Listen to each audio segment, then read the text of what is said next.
Luke 22. I'd call this message, it wasn't taken, Jesus wasn't taken. He was given, he gave himself. It wasn't taken, he gave it. About his life was given for us.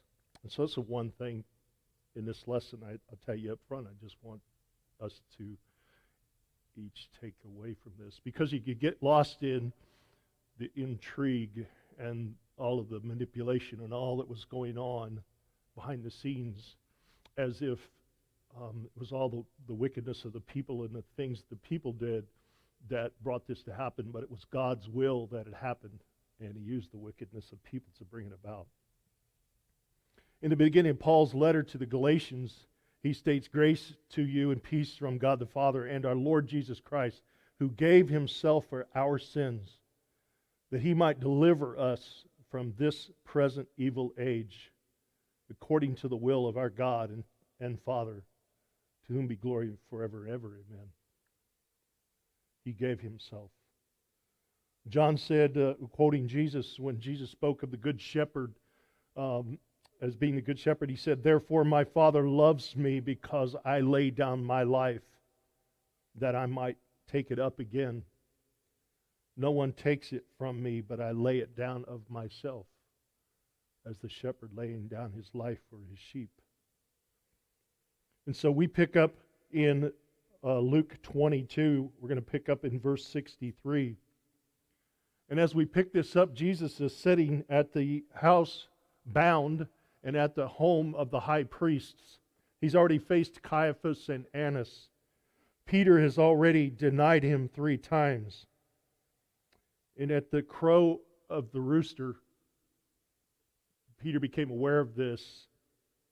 And of course, the crow of the rooster ends the darkness of that night and shows us that the next day has started, that daylight had come.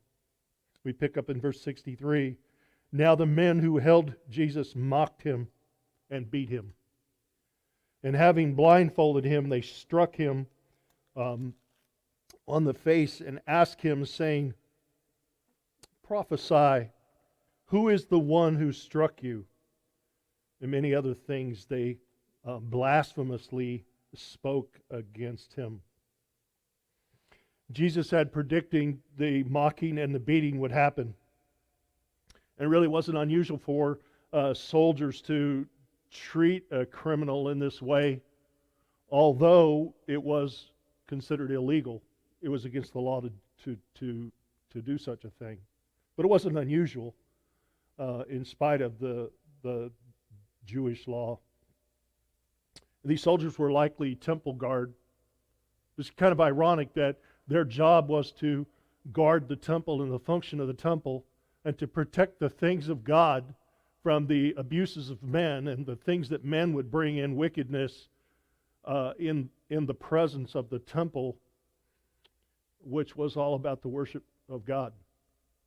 And yet these temple guard that were to protect those things have bound the Son of God and are mocking him and beating him and playing a game of whodunit as he's blindfolded.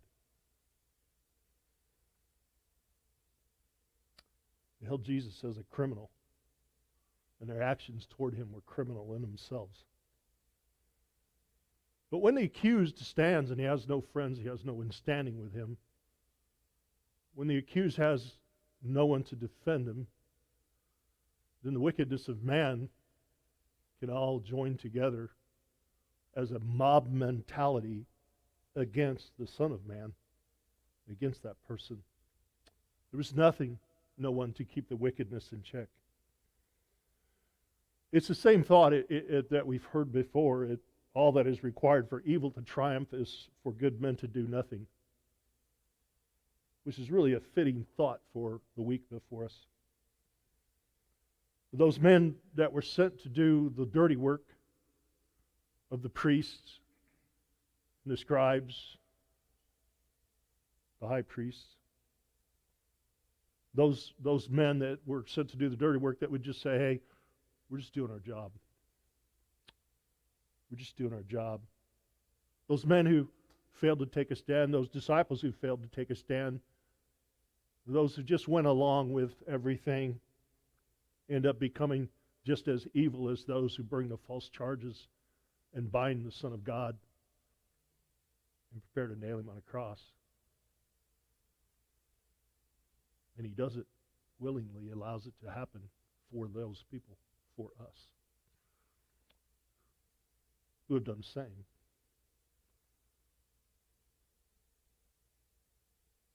Done the dirty work of Satan. Failed to take a stand.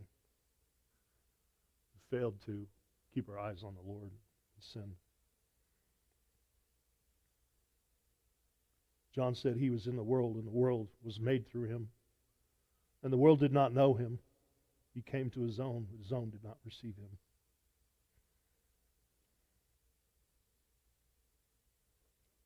Verse 66. As soon as it was day, the elders and the people, both chief priests and scribes, came together, and they led him into their council, saying, "If you are the Christ, tell us." But he said to them, "If I tell you, you will by no means believe. And if I also ask you, you will by no means answer.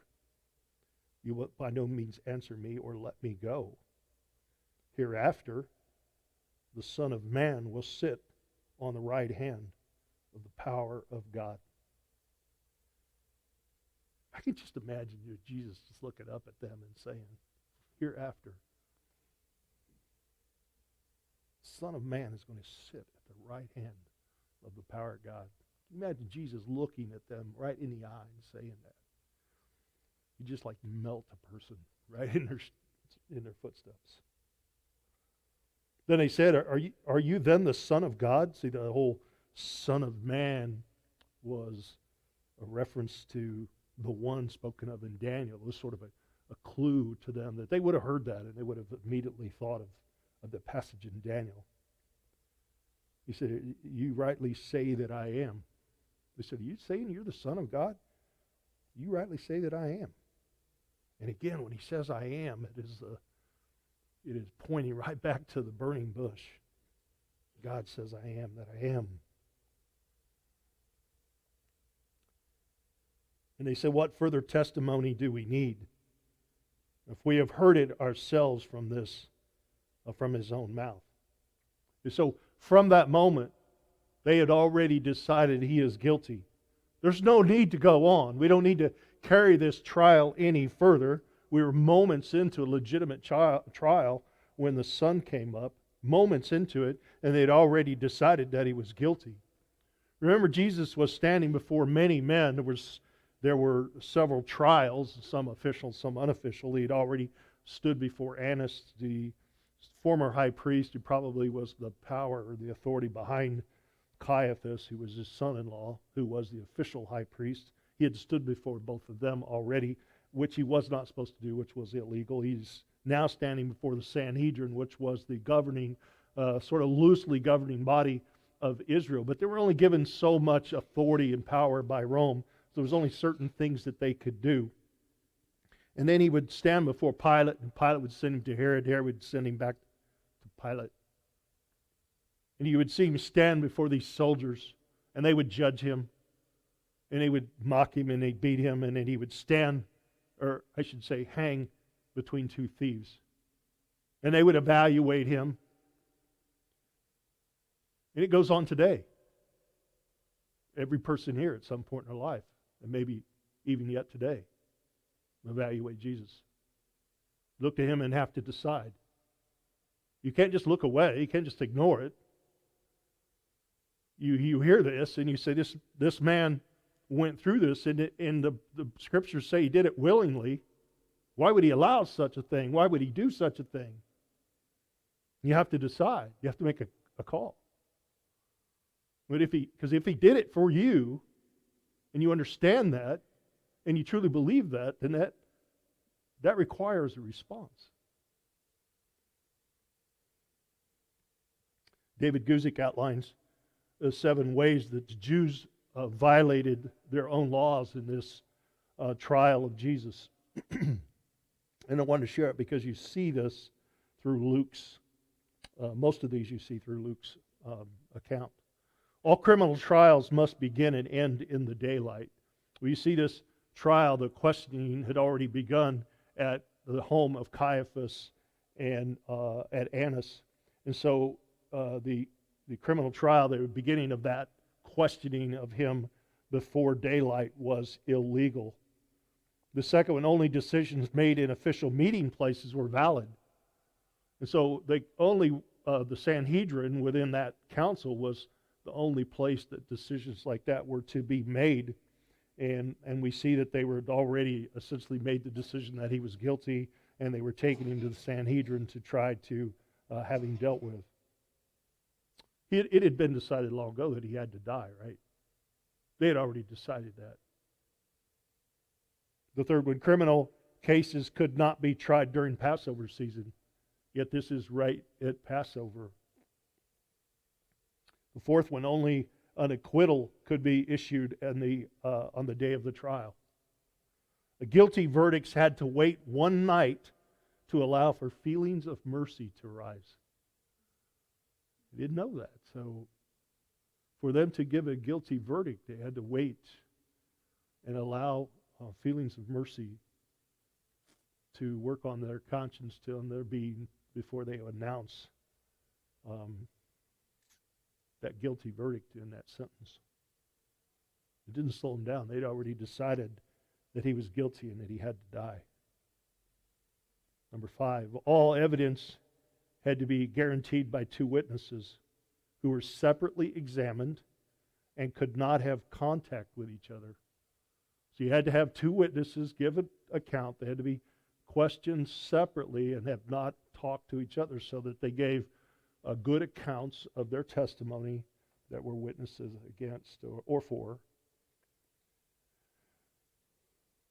The 6th one, false witnesses were punishable by death. That's tend to take care of people who come in and lie and be finagled and are paid off by the powers that be. The 7th, a trial always began by bringing forth evidence for the innocence of the accused before the evidence of guilt was offered. So you always started the trial listening to the evidence that said this person was innocent. Because you're innocent until proven guilty. What a unique idea. What an amazing concept. And so you don't see a whole lot of, there was no one to speak on Jesus' account. That no one stood for Jesus. Although I suspect there were some members of the Sanhedrin that were in turmoil at the moment of this trial. Let's go on. Chapter 23. They had said, what further evidence? Then, chapter 23, verse 1, then the whole multitude of them arose and they led him to Pilate. And they began to accuse him, saying, we found this fellow perverting the nation and forbidding to pay taxes to Caesar, saying that he himself is Christ, a king. And Pilate asked him, saying, are you the king of the Jews? He answered and he said, it is as you say. And so Pilate said to the chief priests and the crowd, I find no fault in this man. But they were more fierce, saying, he stirs up the people, teaching throughout all Judea, beginning from Galilee unto this place. Pilate was the prefect of the area at the time, being a Roman prefect. So he was the ruler over Judea at that time. He was appointed by the emperor in 26 AD, which I think would be Augustus. He was known to be reckless and ruthless in his rule of the Jews. He had no respect for them at all. He looked at them as fanatics, as weirdos and fanatics. He didn't like them. He had no sympathies for them. He didn't care for their beliefs, had no respect for their beliefs, and or the practice of their faith in any way, shape, or form. And so there was no really mutual respect, but there was like this balance of power. It was under tension all of the time between the Jews and between Pilate. And that tension was delicate and could go either way at the drop of a hat and just explode into violent situations in which you find out that Pilate did these things and killed many Jews at times. And he came to understand sort of the stiff-necked nature of the Jews, and he came to respect it a little bit more. And it's probably the only thing he respected about the Jews was their how stiff-necked and stubborn that they were. They threatened to report Pilate to Rome, and if you think about the other accounts where it says he makes the comment that he thinks there's no reason to charge Jesus, that he's found nothing in him, and they say, crucify him, and if you let him go, you're no friend of Caesar's. That was a veiled threat by the leaders.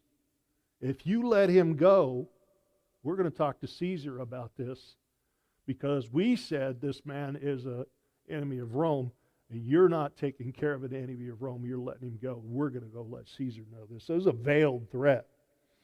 So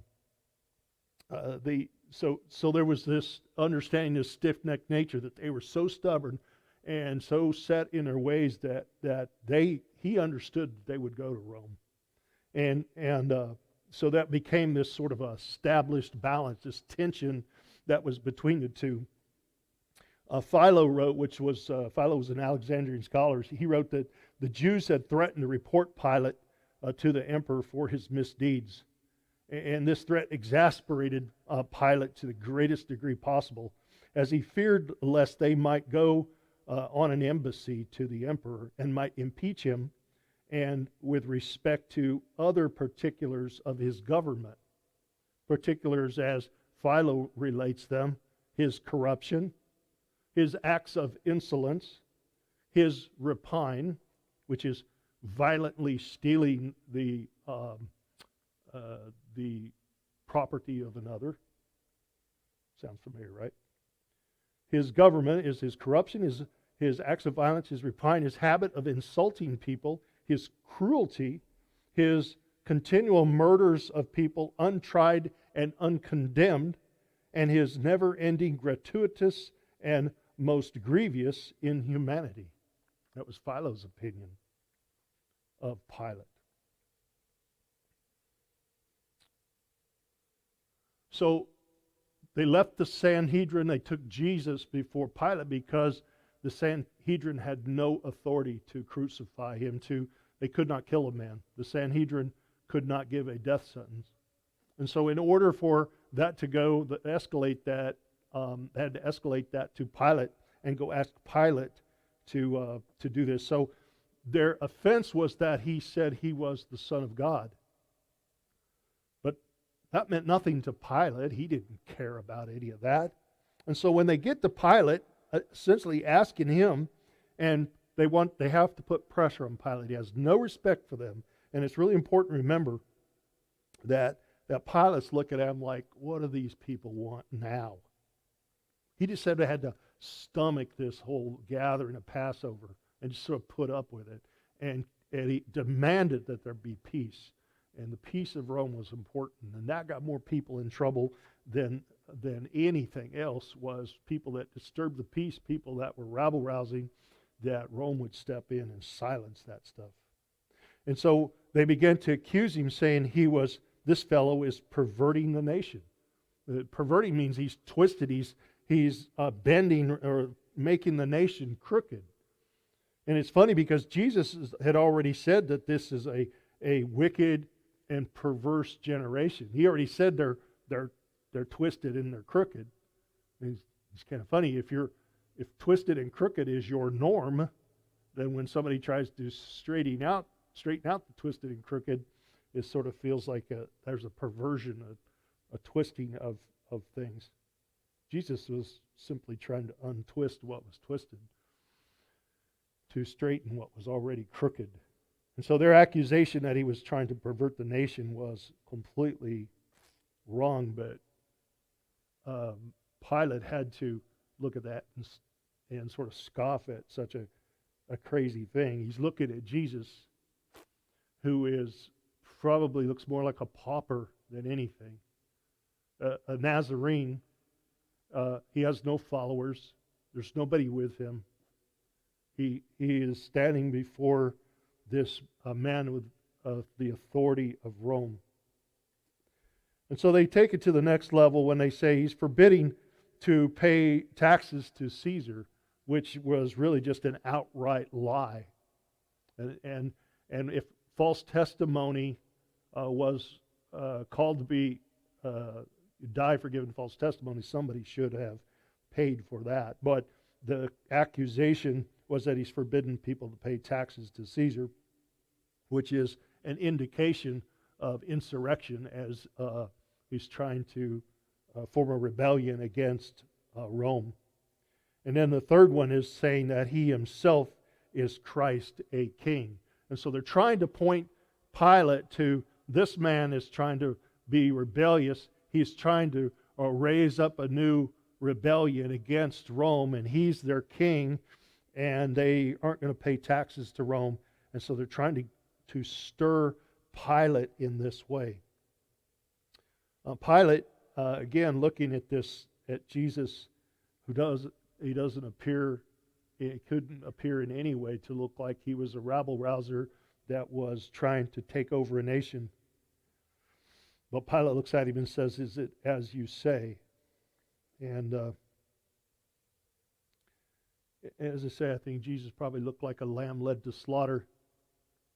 And Pilate questions him and comes to the conclusion that he says, "I find no fault in this man."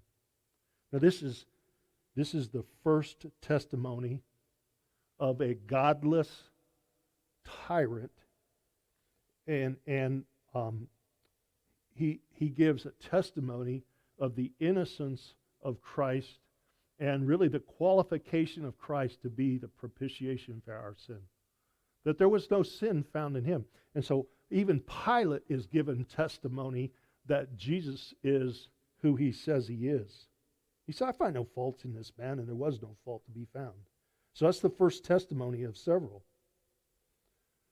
And in verse 5, their response to this is they are just more fierce, which is just a word that means they will not budge. They are stiff-necked, they will not budge. And the only thing they would budge on is keep drifting around in these charges, trying to find something that would stick. And so now they're saying he stirs up the people, which is sort of a veiled accusation that he's trying to stir up the people against Rome. They're searching for something to get Pilate stirred up and angry. It says he stirs up the people, and he's teaching throughout all Judea. He's actually like teaching. How dare him? And really what it's saying is that he's speaking to people and he's teaching people to think and teaching people of who he is and of the coming kingdom. He's teaching people things that the priest and the chief priests and the priests and the scribes and the Pharisees and all of them should have known in teaching. But they weren't. He stirs them up and they will not budge. They just continue on. So when Pilate, verse 6, heard of Galilee, here's that Jesus had began teaching in Galilee, and now he's teaching in Judea. When Pilate heard Galilee, verse 6, he asked if the man were a Galilean. And as soon as he knew that he belonged to Herod's jurisdiction, he sent him to Herod, who was also in Jerusalem at the time. Verse 8, now when Herod saw Jesus, he was exceedingly glad, for he had desired for a long time to see him, because he had heard many things about him, and he hoped to see some miracle done by him. And then he questioned him with many words, And he answered him nothing. Verse 10. And the chief priests and scribes stood vehemently accused him. And then Herod with his men of war treated him with contempt and mocked him, arrayed him in a gorgeous robe, and sent him back to Pilate. That very day Pilate and Herod became friends with each other, for previously they had been at enmity with each other. So Pilate sees a way out of this, a way not to have to deal with this. He says he's from Galilee. You know what? Herod's in town for Passover. Let's send him over to Herod. And so he sends him to Herod, thinking that Herod, he's from Herod's district. This is where it started. He's going to send him over and make Herod deal with him. Herod being this supposed king of the Jewish people. And so he sends him to Herod. This is the Herod that had killed John the Baptist. This is the Herod that earlier the Pharisees had warned Jesus and said, Herod wants to kill you. You need to get out. Jesus was already on his way towards Jerusalem. The Pharisees were warning him and saying, you need to get out because Herod wants to kill you.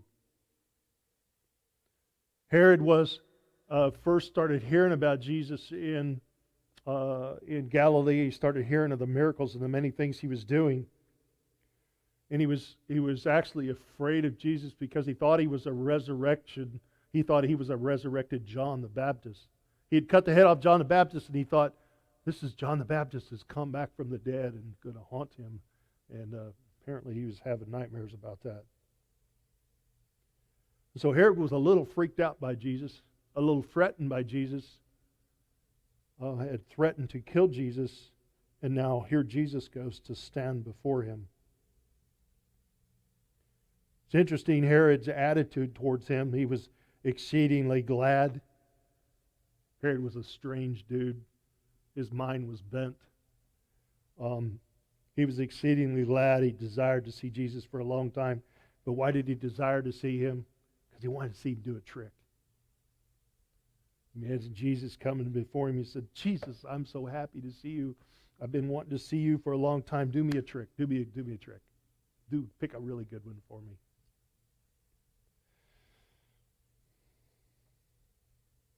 In the midst of this event, this time that had been prophesied for so long, the coming of the Messiah, and knowing, and he's been telling that he's going to suffer, and all that is going on spiritually, and Herod thinks it's a game, fun, entertainment.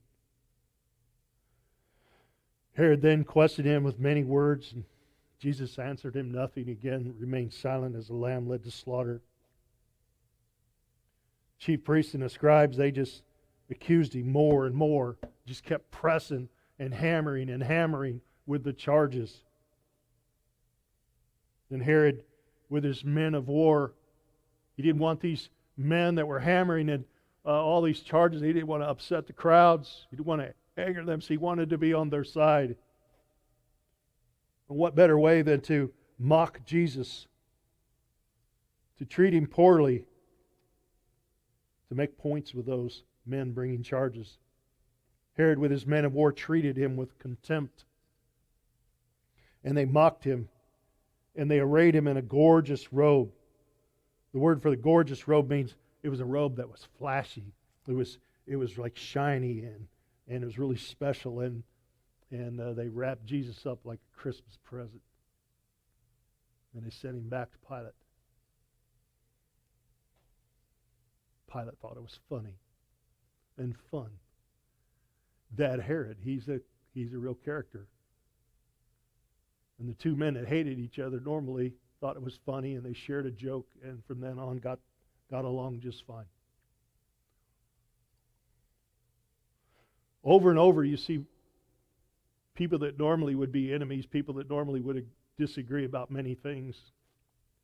When they stand before Jesus, all the darkness will partner against the light. It doesn't matter what your views or the dark views, the hatefulness, the unbelief, the wickedness. But when they stand before Jesus, those partners of darkness become all the closer. That's exactly what you see with Pilate and Herod, men that normally hated each other, despised each other, thought it was fun and games to treat Jesus poorly, to wrap him up like a king, like a president, and send him back. Verse 13, then Pilate, when he had called together the chief priests, the rulers, and the people, he said to them, you have brought this man to me as one who misleads the people. And indeed, having examined him in your presence, I have found no fault in this man concerning those things of which you accuse him.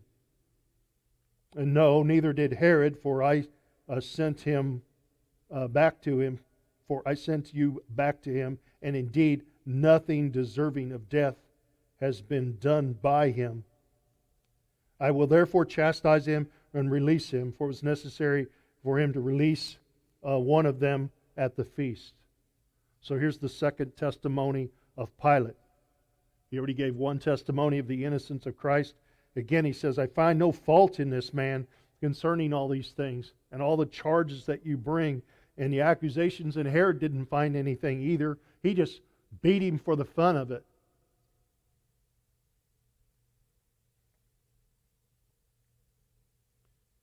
He's done nothing deserving of death.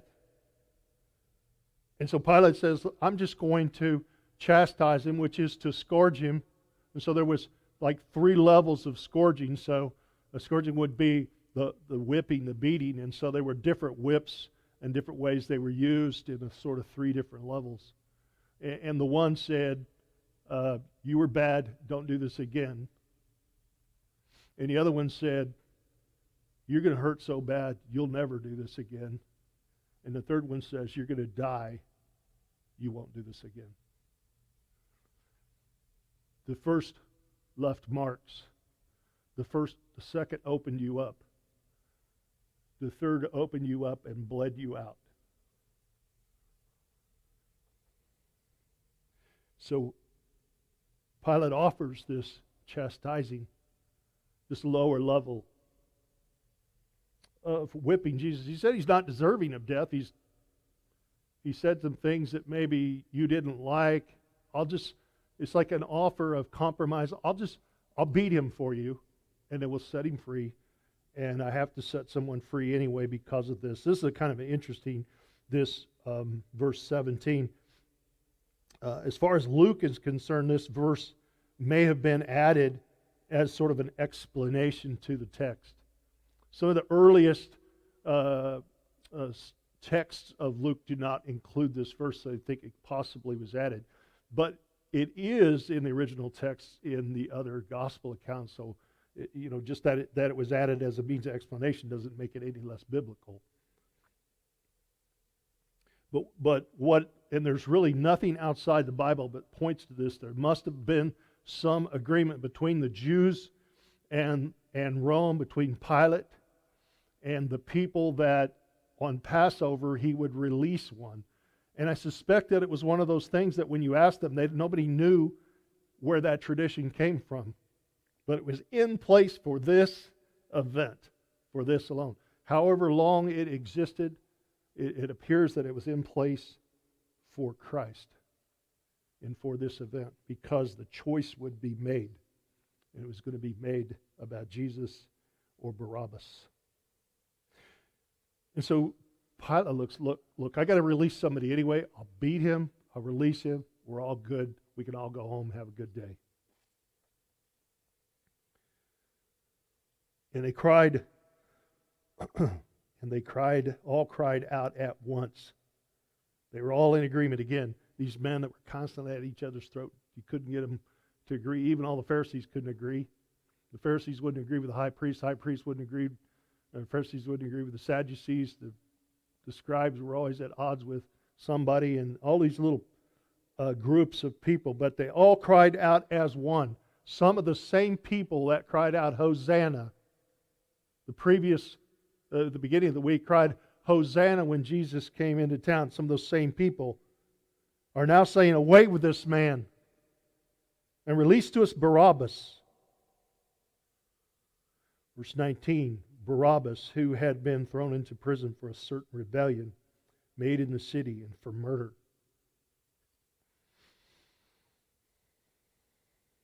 They said, don't give us this Jesus. Send us the murderer and the insurrectionist, Barabbas. Release him. And we look at that and we say, how's that possible? That is so offensive. What was wrong with them? That's wrong that the guilty would go free. The innocent would be sent to death. That's exactly what happened to us when we trust in Christ. The guilty go free. That He went to the cross in our place. That He took our sin. Barabbas was relieved of his cross. Jesus took it. Barabbas got up that morning thinking he was going to die. There was no hope. There's no hope of being relieved of what was about to happen to him. And strangely enough, his hope walked right up. And his name was Jesus. What a crazy thing. That this murderer and this man leading a rebellion against Rome was, they cry out, but let him go free. It's interesting, Barabbas means son of the Father, son of Father of the Father. And Jesus being the Son of God. That was weird. Ta-da! I don't know what that was about.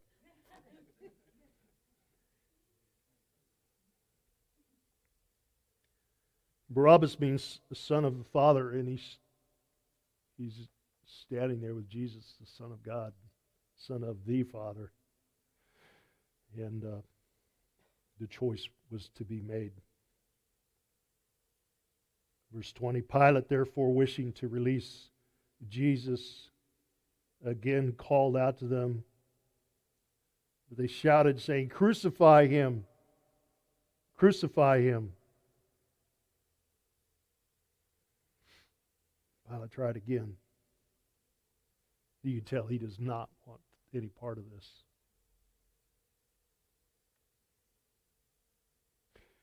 And then he said to them a third time, so here's the third one. Why? What evil has he done?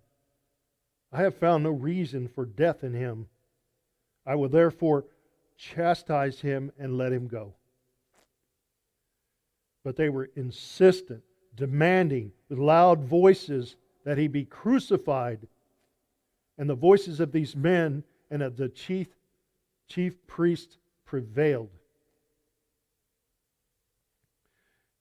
And so Pilate gave sentence that it should be as they requested. And he released to them the one they requested, who for rebellion and murder had been thrown into prison. But he delivered Jesus to their will.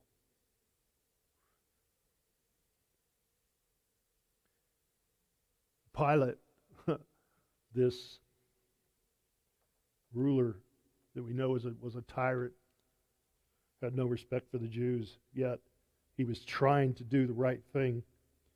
But in the end, he compromises, crucifies Jesus because they're making a lot of noise.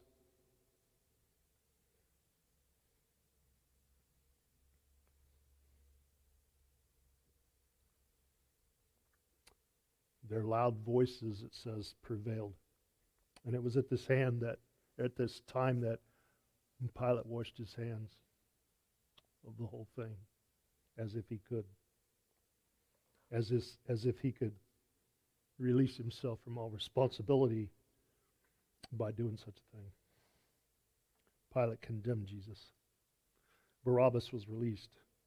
The cross intended for him was given to Jesus. And the sinless was sent to the cross, and a murderer was set free. The innocent went to the cross, and the guilty was set free. Jesus went willingly. He submitted to the plan of the Father. It was the way that the Lord was bringing forgiveness of sins, a restoration to him. Even so, Pilate is found guilty. All the hand washing in the world wouldn't take away what he did.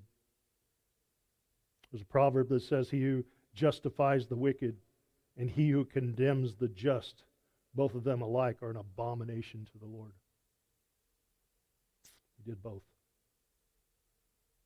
Pilate was eventually reported to Rome. It was actually several years later. He was reported to Rome for the ruthless slaughter of a group of people in Samaria.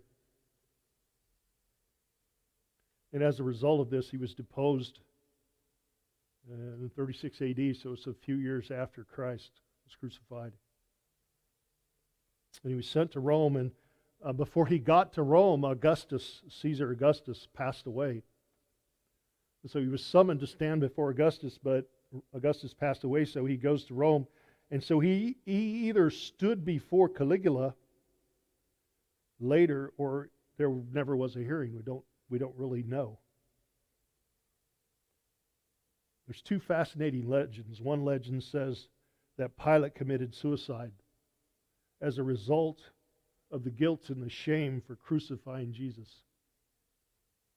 That he came to know and understand that he had ordered the crucifixion of the Son of God. And so one legend says he committed suicide. But listen to this. This is fascinating to me. The Coptic Christians actually believe Pilate and his wife became believers, and they hold them up as saints. That's amazing. The Coptic Christians believe Pilate and his wife became believers. It's the ultimate of grace. That they might be, which is really an example of their belief system, that they would see that even be impossible. So it's a beautiful thing. Jesus gave himself. And it's fascinating that the work that he did on the cross, and we'll go through the details of that as we continue next week. But all of the opportunities and all of the things that came together look as if all of these things of men brought to this situation where Pilate says, "You're going to the cross." When all along Jesus, it says, was on his way to the cross. He said he was on the way to the cross. He knew that he would be mocked and beaten. He knew that the wickedness of men would be unleashed on him to bring him to that point, and he allowed it to happen willingly.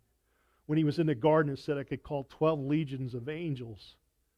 It's like a phenomenal, unimaginable amount of power and authority to be unleashed upon that wickedness of men. But he didn't. He willingly went to the cross. And what a fascinating thing. And he went for all of mankind, for all the world. But yet, in order to receive the forgiveness of sin, you have to turn to him. You can't be facing your sin. You can't be characterized by your sin, owned by your sin, and sit on the throne of your life and receive the forgiveness that he provided, the grace that he provided. But that you have to turn away from your sin. You have to come off the throne of your own life. You have to turn around, turn away from your sin and turn towards Jesus to receive what he offers to all of mankind. Let's bow our heads.